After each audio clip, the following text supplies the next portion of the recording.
नमस्कार शेतकरी बंधूंनो, मी महेंद्र बंडगर. आज केळीच्या प्लॉटवरती आलेलो आहे. केळीच्या प्लॉटला याला 45वा दिवस आहे आजचा. पोलन ट्रीटमेंटनुसार याला डबल ड्रीप आणि बेडवरती डायरेक्ट लागवड केलेली आहे. बेड थोडासा छोटा झालेला आहे उंचीला, पण आपण भविष्यामध्ये एक 10-15 दिवसामध्ये अजून वाढवून घेऊ शकतो. याच्यामध्ये जर आपण बघितलं, आजच्या 45 दिवसाच्या मानानं याची मुळी वाढीची अवस्था चालू आहे. याच्यामध्ये पहिलं 20 दिवस आपण जीन इम्प्रेशन म्हणतो, की ज्याच्यामध्ये प्लांट हे जीन इम्प्रेशन करत असतं आणि तिथून पुढं 45 दिवसापर्यंत त्याची फक्त मुळीची वाढ चालू असते.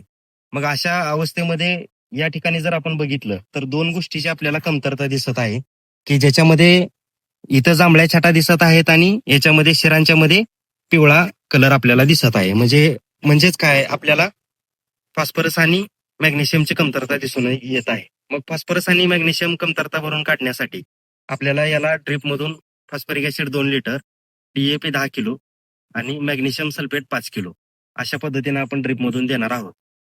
त्याचबरोबर 45 दिवसाला आपण याला पहिली पोंगाभरणी घेत आहोत, जे की 100 मिली प्रति झाड अशा हिशोबाने घेत आहोत. मग 100 मिली प्रति झाड म्हणजे 100 लिटर मध्ये 1000 झाडे आपल्याला कव्हर होतील.